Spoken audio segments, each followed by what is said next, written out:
Welcome to my newest video. My name is LookAtTheBacon and here is my set 9 update, cockily titled Win Bologna.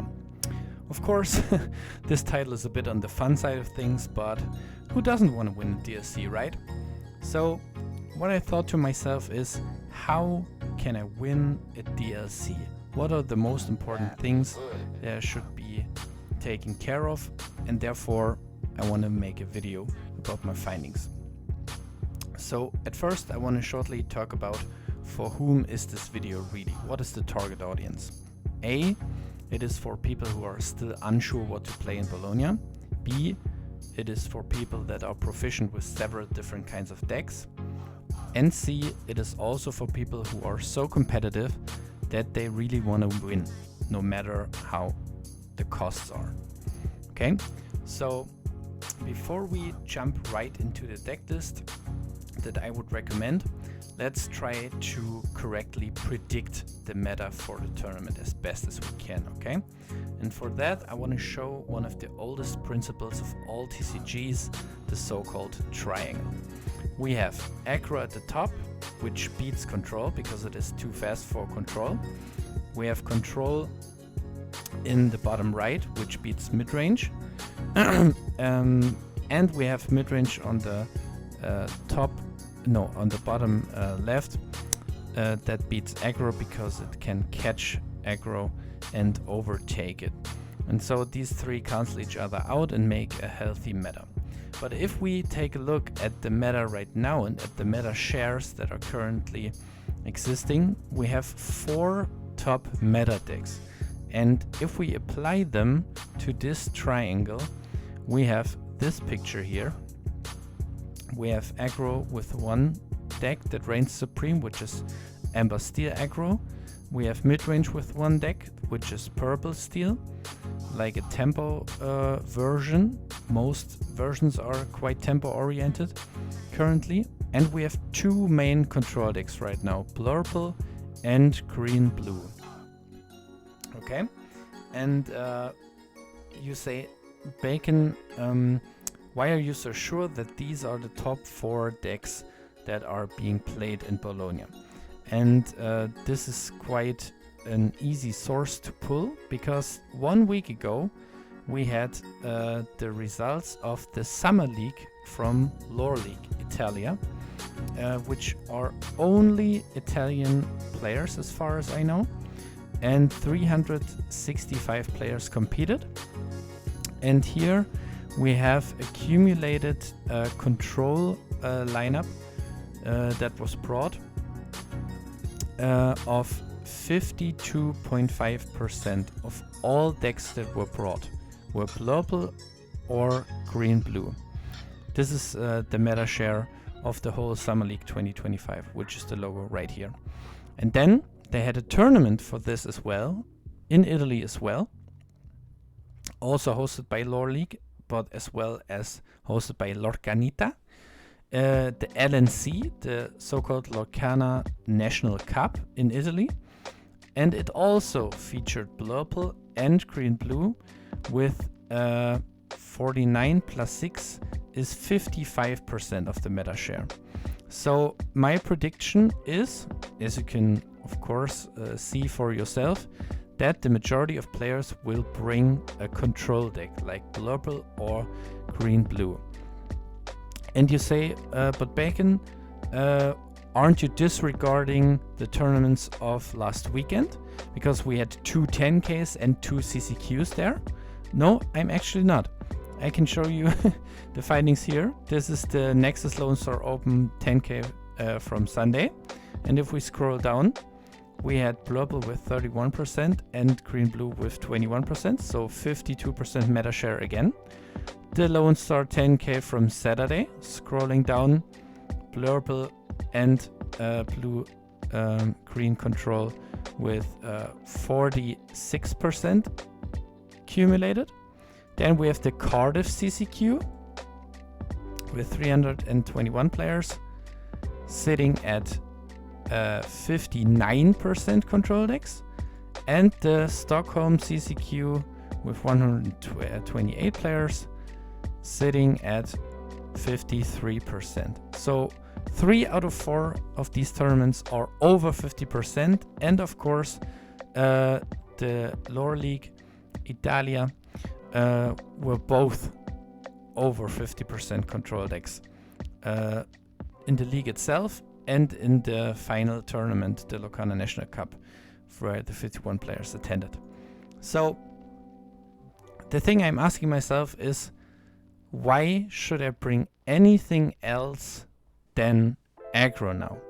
Because if I know that I have to win 12 rounds of Swiss currently, because the DLC is now 12 rounds of Swiss, not only 9 like it was before, to even reach top cut, to even have a chance of making it to get the final win, how am I supposed to win against over 50% of control decks that everyone is bringing if I, for instance, play mid-range?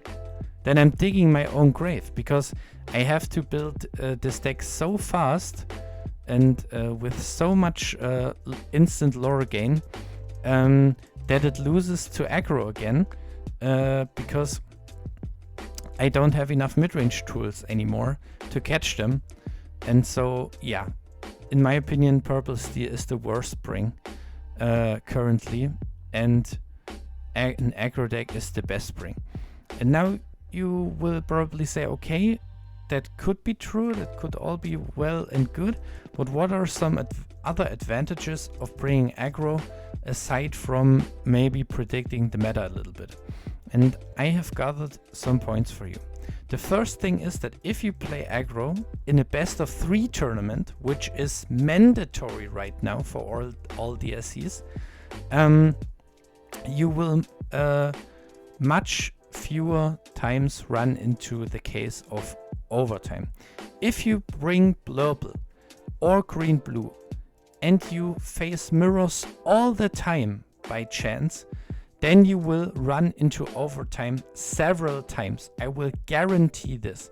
And losing in overtime and taking excuse me, and taking a 1-1 just because you couldn't finish the last game feels so bad for both players and loses you points, which is completely unnecessary and could tilt your whole tournament. This is the first point. The second point is, of course, because your games are faster, you will have more breaks. And in these breaks, you could use your time to go outside and breathe some fresh air. This hall will get sticky, it will get hot. Every breath of fresh air could be very welcome. You could use the time to use the toilet more often. You could use the time to eat and drink something more often. And what many people disregard or don't think about, you could also use the time to scout. Look at the tables around you. What are the people playing? What are they bringing? Is there a new deck on the rise that many people bring? And how can you prepare for it? That's a really underestimated point that not many people are thinking about, in my opinion, in such a big tournament. And the last thing I want to add is your mental capacity, your brain capacity, because 12 rounds of Swiss, even split into 2 days, is hard. It's a long time, and you will need to be fully concentrated at all times, if possible, of course, if you want to win. And you will run into pro gamers all the time, people that live to play this game, that live by their earnings currently. Like, I don't know, DKP, Sensayet and stuff like that. People are traveling all over the world to play this tournament, and if you win a certain amount of games, your enemies will all be pure, sweaty guys and girls, of course, that also just want to win. And I don't mean this in a derogative, in a negative connotated way. I mean it in a sense that you have to know that you will face strong enemies that don't make mistakes, that punish mistakes that you will make. And therefore, if you play 8 hours of Swiss, let's say 8 hours, just we're taking this as a set number right now. And after 6 hours of control mirrors, when you brought purple or green blue, I promise you there will be a concentration gap, or there will be a point where your brain says, my goodness, give me some rest, my dude. Give me a little bit of breathing room, some time to relax, some time to get my mind off of this Lorcana thing, because it's very math heavy. You have to calculate so many good trades, favorable trades, stuff like that, see misplays from the enemy, and yeah, capitalize on them. You know what I mean. And so bringing aggro oftentimes, not always, but oftentimes boils down to turning sideways. And many people are even hesitant to turn sideways sometimes, which loses them games. Oftentimes turning sideways actually is the right thing to do, but it doesn't require that much brain capacity, that much mental capacity, and therefore it could win you games, more games in the long run, because you have to think less about all your options. And also, I don't want to hate on aggro players. I am an aggro player myself oftentimes. I also like playing control, but I think for such big tournaments, especially in best of 3, it could win you games. And the biggest reason, of course, something that I shouldn't even put here as a picture because it's that obvious, is if you win your die rolls even more than half of the time, you will be on the play in 2 out of 3 games, and you know full well that Lorcana has a problem with win rates on the play, and therefore you will have an advantage with an aggro deck when you are on the play for sure, especially 2 out of 3 times.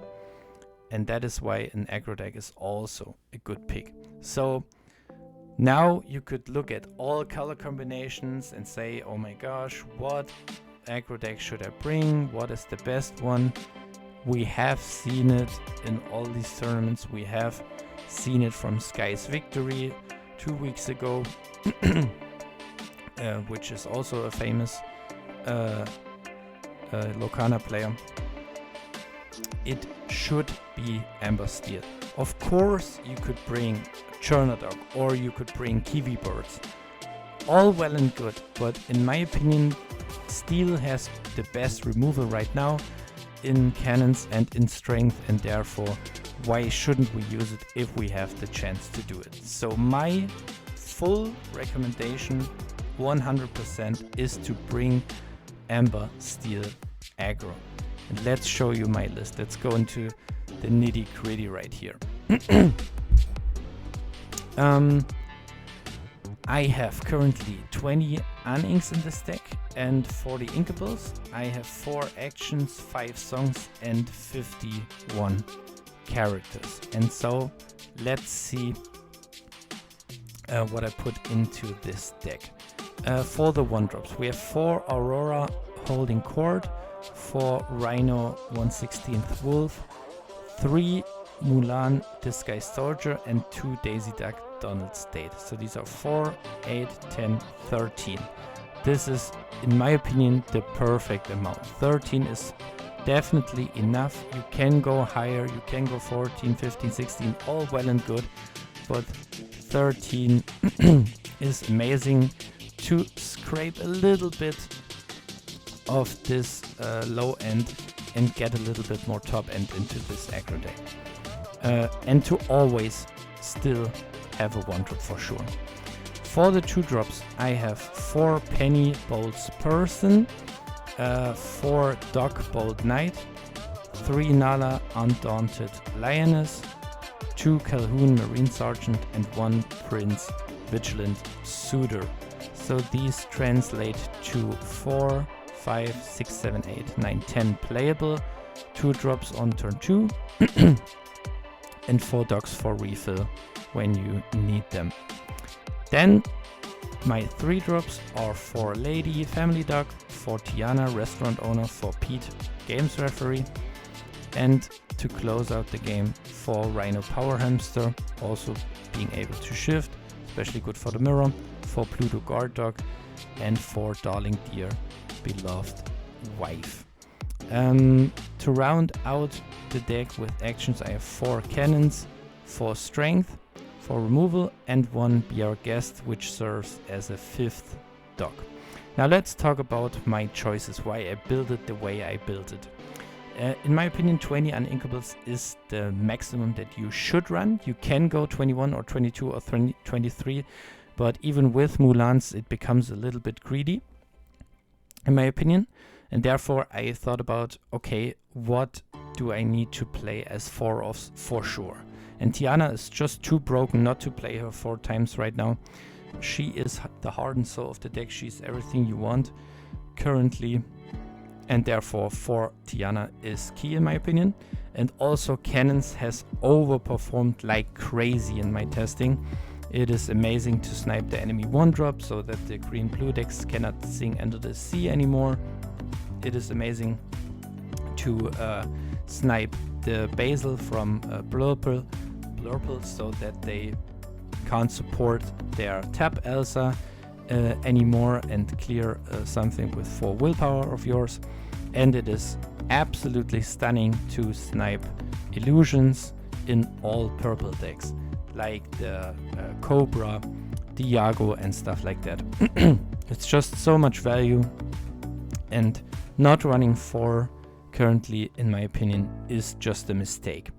Now you say, why aren't you playing 4 Nalas? Nala is broken, Nala is very quick, Nala secures you victories. All well and good, all fine, and I agree to some extent, but you need to be able to win on the draw as well, especially in the mirror, especially against other aggro decks. And this is where Calhoun shines. You don't always have strength or cannons, and sometimes the enemy thinks strength first and then you are well behind, but Calhoun secures these games like crazy. 2 is perfectly enough to have her sometimes, and you only need 1 to lock a board down. She's just so great, so resistant, pun intended, and yeah, she will bring home games on the draw for sure. Also, I found the 1 Prince an amazing addition to stall at some points here and there to get a little bit more breathing room for the Tiana if you don't have a Pluto. And yeah, the 4 willpower bodyguards just don't cut it in my opinion. Neither the Jim Deer nor the Sleepy, because currently everyone and their mother is running Hypnotic Strength, and every 1-drop will reach 4 attack, 4 attack, and then banish something with 4 willpower, and therefore we need 5. 5 is the magical number for bodyguard right now to be able to outlive most of these nukes and double trades, and yeah, or force double trades rather, and therefore Pluto and the Prince are amazing in my opinion. Daisy I have only 2 because of the fact that I also want to run 4 dogs. Dog is just the best reef in the game right now, and we are low on Kotra anyway, so we need 4 dogs, and so all in all there were only 2 slots left for uninks. And also I have found that currently everything is very character based, character heavy in this meta, and therefore the Daisy is drawing your enemies cards like crazy, and 4 is a little bit pushing it in my opinion. You can play 4, but then you have to really think about what you're cutting. Maybe 1 cannons, 1 prince. I wouldn't touch the Calhouns at all, they're just too crazy on the draw, and never touch the dog or the Tianas in my opinion regarding the Anix. The Be Our Guest is a little bit of a flex spot in my opinion, but I found that 4 dogs are just not enough sometimes for draw, and the Be Our Guest can fetch you another dog when you're in top deck mode, and this is just amazing. I have seen people use the action where you can get something from your discard pile back, but if there's no dog in there, this card is absolutely useless in my opinion, and therefore Be Our Guest is always the better choice, because sometimes you don't even need dog, sometimes you need something that lures for a great amount, and so you can pull a Nala out of the hat and be happy as well, or a Darling Deer. And in my opinion, this card is the most underappreciated card currently in the whole meta, in all colors. Because what I found was, in my testing, this is the 9th version of the deck that I built. This is like Ember's the Aggro V9 for me. And before I make a video like this, I tell myself I don't want to publish it without playtesting it in depth or in length. And so I played 50 games with the deck, and I won 46, and I lost the 4 games, one against LD's Green Steel, one against Holland Sweetie's Blue Steel Allies, and 2 against level 9001's Churner Dog list, and all 4 were on the draw, and I would have won all 4 if I had the Darling Deer just once, but I didn't draw it. So this is the crazy part of it. The Darling Deer overperformed like crazy. And now you can say, why did the Darling Deer overperform that much? Firstly, it is because of the fact that most on the draw games are lost because you run out of questing speed at some point. They remove too much of your stuff, or they are too fast themselves, and the Darling Deer brings you over the finish line, and is way better than the chip or something that brings only 1 lore. And secondly, I have found that in all my games, in all of these 50 games, I reached 5 ink, except for 1 game. In 1 game I was only on 4 ink, and the other games I tracked I was on 5 for sure. Sometimes even at 6 and in 1 game even on 7 lore. But there I got under the seat from Green Blue and had to rebuild again. But the thing I want to write home about is I could play a Sven in this spot as well. Definitely, I could, of course. And then the curve would be lower, and then I would always be able to play the Sven for sure if I top deck it. But if I ink to 5 all the time anyway, why should I play the Sven, re-ready something that then probably also gets tap Elzad or Bell damage shifted or stuff like that, or you know what I mean? And Darling Deer just gives me the immediate lore and lets me win the game right on the spot for 1 ink more. So therefore, in my opinion, it is a great card. It is an overlooked card currently, and it has secured me so many games. It's crazy, and sometimes it would have secured games if I would have drawn her as well, but I didn't draw her. So yeah, I would run like 5 of her if I could. That's what I wanna bring home. So yeah, the mulligan is very straightforward. In my opinion, we don't need to do a mulligan guide for this deck. If you don't have a 1-drop, just ditch everything. You need a 1-drop for sure, and then the lines are pretty much yeah, they are pretty much natural. If you have an Aurora, you look for a Tiana turn 2 and then drop some bodyguards. And yeah, if you have a Daisy, just get some speed up and run away. Try to run away with the game.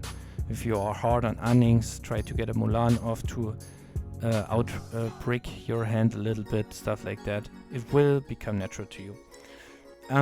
If you have a duck in the starting hand, it is probably a good idea to keep one, just to be able to do the refill at some point. But don't get greedy with Annings, because 20 can hurt a lot. So yeah, that would be my tips for the mulligan. Replacement ideas, in my opinion, for substitution of cards is there's only one, and that is the Lilo Escape Artist. The Lilo works wonders together with the Mulan when you can discard her and then get her for free, because it's like another form of draw. And if you say the Darling Deer is a little bit too crazy for me, a little bit too experimental, you could cut her to 2 and only run 2 additional Lilos, so you have some more 2-drops to cheat out with Lady, and that's totally fine as well. I had her in the V7 and the V8 before, but I ultimately cut her because I didn't play her that often. And yeah, it would be a nice substitution as well. In my opinion, don't play Mr. Arrow or something. The card isn't bad, but Lilo is certainly better because she works as a draw at some point as well. Okay, so one last general tip to put you over the edge to win Bologna. Don't play foil cards if not all copies of your cards are foil. And so many people do this mistake at very big tournaments because they underestimate their opponents. Many people that I know that are pro gamers or consider themselves professional Lorcana players count cards from the enemy as well, without even looking at the enemy discard pile. And so if they see you playing cannons that is non-foil in game 1, and then you play 3 cannons in the second game that are foil, then in the third game they will have intel on you. If you only play the foil ones, they know there is a 4th one because it is non-foil and stuff like that. You know what I mean. And therefore, either play all versions of the same card in foil or play all versions of the same card in non-foil. That would be my advice to put you over the edge. Anyway, this video is long enough. I wish you all the best of luck for Bologna. Please leave a like, comment, or subscribe to the channel. It would mean a lot to me. This is of course all free content for you, the community. And you know I love to interact with you, discuss some card choices, mulligans, whatever it is. Just feel free to write something. Thank you so much guys for listening. Thank you so much for watching. Have a good one, and now go win Bologna. Bye bye.